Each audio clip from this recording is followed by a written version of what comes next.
I will say this though on the NFT side, like we've been talking about SocialFi a lot, but it is interesting. Like Fantasy Top cards are NFTs, and I think there's a lot of conversation right now where it's like, all right, what is NFTs on Monad or fuck Monad NFTs anywhere look like right now? Even Ordinal's price goes down, and it's like, all right, well, was this any different at all? I think it's definitely like exciting times ahead though for like the JPEG crew and these sorts of, because like also with Fantasy Top there was this idea pre of like NFTs with utility, right? And it's like gaming NFTs, like Bored Ape sort of started like the roadmap thesis and projects promising things, most of them not delivering. But I felt like we got to this nihilistic side of utility isn't real and doesn't exist. But you could like technically classify what's happening with Fantasy Top cards as like utility, right? Like something to do with the actual assets. So I'm optimistic that was a little bit of a breakthrough on the social side of NFTs.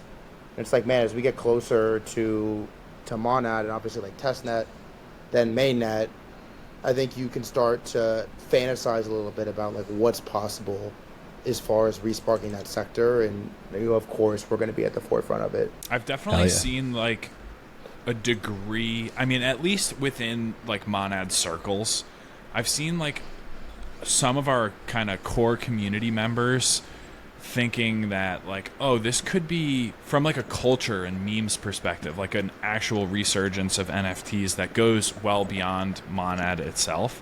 And I, for one, would be super pumped to see that happen. Like the days in the trenches of 2021 when, you know, you and all your friends in the group chat are just absolutely spamming a mint button and you're like literally on the edge of your seat, like wondering if you're going to pull any mint at all. Like, I don't know if I've ever had more fun on the internet than I did during that phase. And I think to like bring that back full force would just be so exciting. And also if there's deeper social dynamics under that, just given the maturation of the space over time, that would just be like my personal heaven. So, you know, I certainly hope we get there. And I fundamentally think it's a cultural thing up front. And that honestly could lead the wave. For sure. All right, so we have been on for a little while here. Can look to wrap it up. There is one final question that we look to ask every guest who comes on. It has shamelessly been ripped from the up-only days. It's the final alpha, right? And I will ramble on a little bit to give you guys some time to think through what you might say. But the final alpha is essentially, you know, it could be a tweet that you saw. You know, it's one nugget that you would like to leave the listeners with. Maybe, you know, a quote from a book you read. It could be literally anything, an observation that you've made on the state of SocialFi over the last 18 hours. Just one thing that you guys think like it might be important. It might not be important. It could be a joke. Like you guys could quite literally leave with anything. But we do like to open the floor for one kind of final statement or thought that you guys have to designate as your final alpha. Final alpha, like a quote? Could be anything. It could Alpha, be right? it could be a piece of health information that you think is important that no one's paying attention to. Whichever direction you would like to take it. I think maybe ThreadGuy can go first, Farokh, if you want to. Let's do it. Yeah, my first is please, for the sake of my Fantasy Top lineup, ghost write some bangers for Kev here. But on a serious note, I think I said something similar in the last pod that we did. Shout out Danny Pipelines. But honestly, mine is just like stay curious, because I think as we ramp up here, shit it gets crazy. It gets hard to like filter through the noise. But everyone's talking about SocialFi right now. But 3-4 weeks ago, especially like a week pre-Friend Tech airdrop, like it was not in the discussion at all. Something like Fantasy Top comes out, it's in testnet. There's some rumblings of it. It's on my timeline. Like boom, all of a sudden, SocialFi everything. Or in the Pump.Fun, which we spent some time talking about as well. It's like Pump.Fun comes out. It's like the new thing. It's kind of cringe. The UI looks kind of whatever. The people that were early that hopped on it that were curious and tried that shit out sort of got the early taste. It then pops off. Then it's like, yeah, obviously pump.fun is like, of course that's the narrative. Or even in the sense of the pre-sales. Like I remember, honestly, our group chat, we cooked on this when Bohm and Dark Farms did the pre-sale. Like we were, Deez was just, I remember Deez said in the chat, he's like, oh, this looks like something we should probably like send some money to.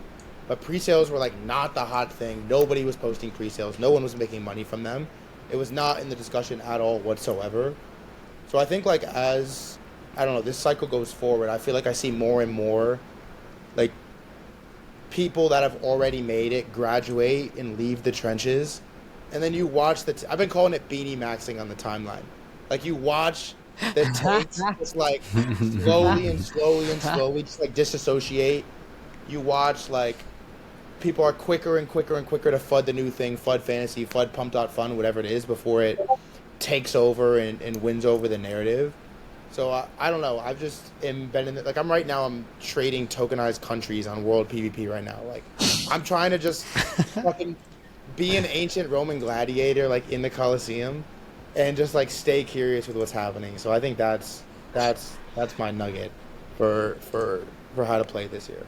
And of course, shout out Danny Pipeline, shout out Kev Intern, shout out fucking Monad. We're over here cooking. Let's go. Hell yeah. I love that.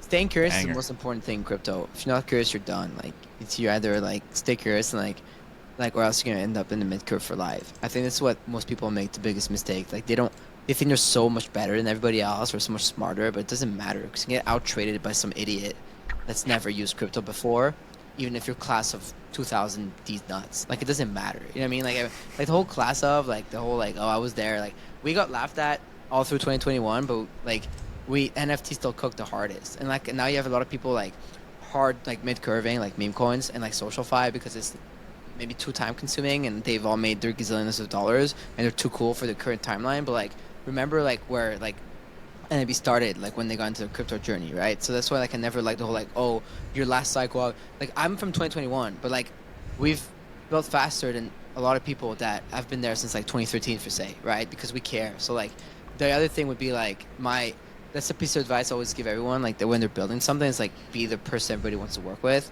And so that's why I think like, for example, you guys, like what you guys are doing at Monad, it's cool because like people are attracted to what you're building because you guys are cool and like you're inviting a bunch of people to be a part of it. And so are we, right? Like on the Rugby to Crypt side, Dustan and like everything we're building is like we're trying to be that place where like everybody wants to cook. Like whether ThreadGuy wants to create his content like on our platform and work with like Monad, or like when you have like a bunch of creators that work with other brands and whatnot, but as like they still like bring value to the Rugby network, like that's what it's all about. Like I don't care like per se about like what the semantics of like the old guard, and like we just care about being like this brand that everybody wants to be like part of this movement. And that's what crypto is, right? It's like a abundance mindset, and like scarcity mindset is like the worst enemy of anybody into this industry. So that's what I would say. Banger. Alpha. Beautiful. Alpha all around. Shout out Farokh. Shout out ThreadGuy. Shout out Rug Radio. Shout out Sobi briefly. And shout out Deez at the dentist. Deez. Hopefully we'll get him next time. But Deez absolute Deez teeth.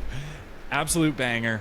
I know the community's going to love listening into this one. You guys are all welcome anytime. Would love to have you back on the pipeline to banter about all the hot topics in crypto. Truly, truly a pleasure. And thanks, of course, to Intern as well for hopping on and co-hosting. Great time today, guys. Hell yeah. Thank you for having us. I appreciate y'all, Appreciate man. it, Danny.